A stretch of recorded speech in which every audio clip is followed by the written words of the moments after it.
Hello, and welcome back to Black River Paranormal Investigations. And I'm your host, Rich Hardway. In tonight's podcast, I decided to tell you about the little girl on the hill.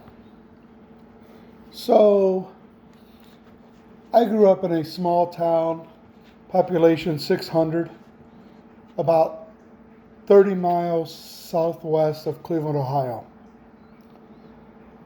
Rural farmland. My parents had 5 acres of land, some woods in the back part of it, like the last half acre or so was woods, and we had a pretty healthy river that came through and made its way to Lake Erie. And beside us was a farmer who had about 300 acres. It was all farmers on the street. You had farmer, then farmer, then farmer. Across the street you had farmer. And in between the farmers there would be people who had 3 to 5 acres of land. But we butted up on the one side with this farmer. His name's Charlie. And fortunately enough, as a 6-year-old to 18-year-old, I got to run on his property like I owned it. He let me ride dirt bikes on his property. When I got older, I hunted the property. I fished it. We canoed. We had a canoe hooked to a tree along the river, and we canoed up and down the river.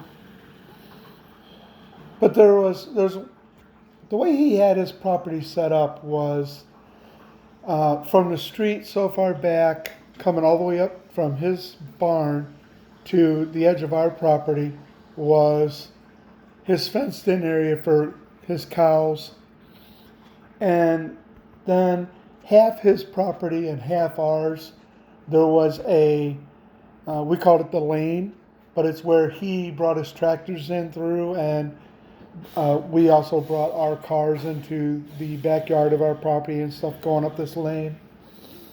And then you get to a point when his fence ends, and that's just a small portion from the road back.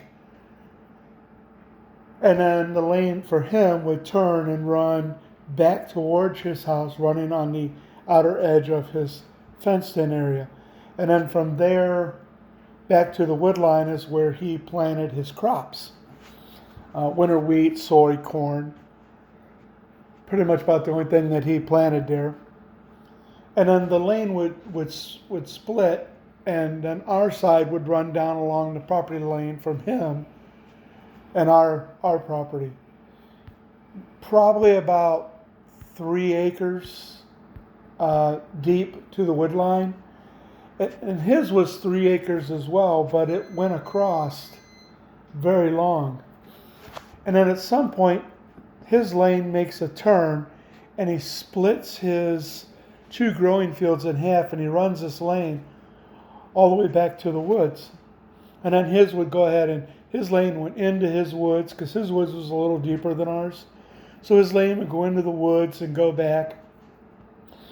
And it was a place that was a camp.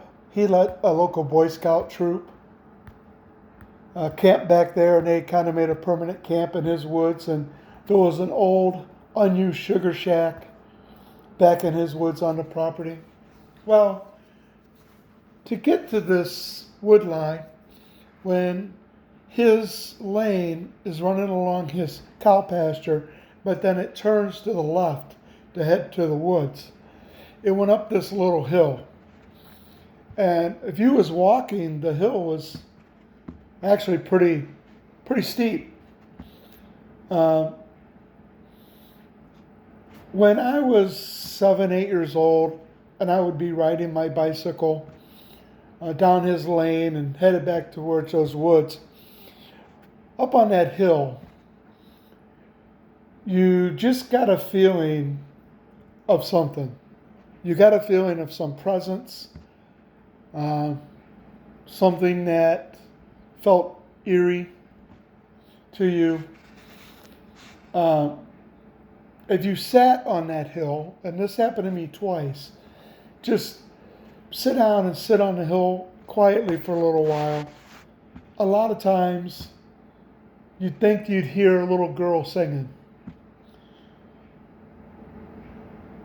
At first, it was kind of like, oh my God, there's a little girl here singing. And at some point in my childhood, I kind of was like, maybe it's just the wind blowing across the wheat or something making this sound.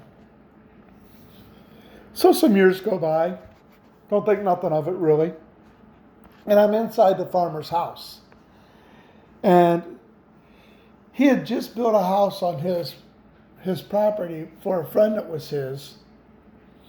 And an older gentleman, and he decided to build a house and let the guy live there. And when him and his wife passed away, then his family would get the house back. That didn't happen. It ended up being sold. The kids of the old man sold it out of the family to somebody else. But anyway, this guy was in his kitchen, and they were looking out the back window, and the farmer said, "See that hill over there?"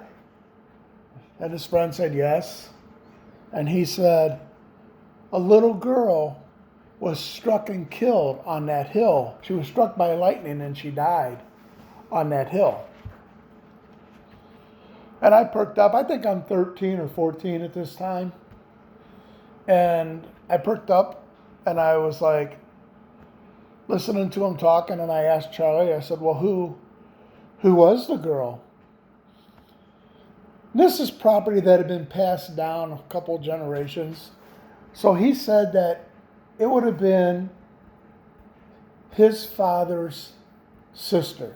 So his aunt, but when she was like 9 years old, that she had been hit by lightning there.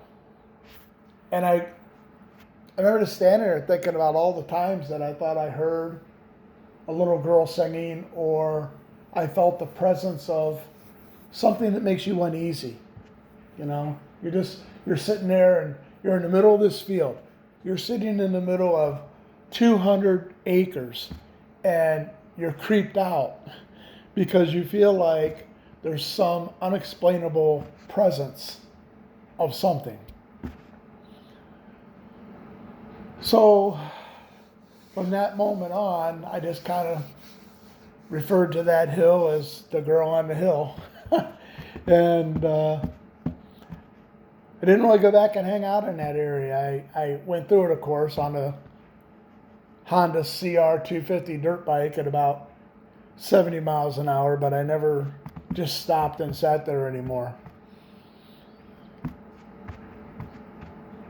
There was another place back there by the river that was a sink-in, and at some point my grandpa told me he believed that was an Indian cave, because the place out there was just absolutely full of arrowheads and old pottery pieces you'd find in the dirt, where the Native Americans lived along that river.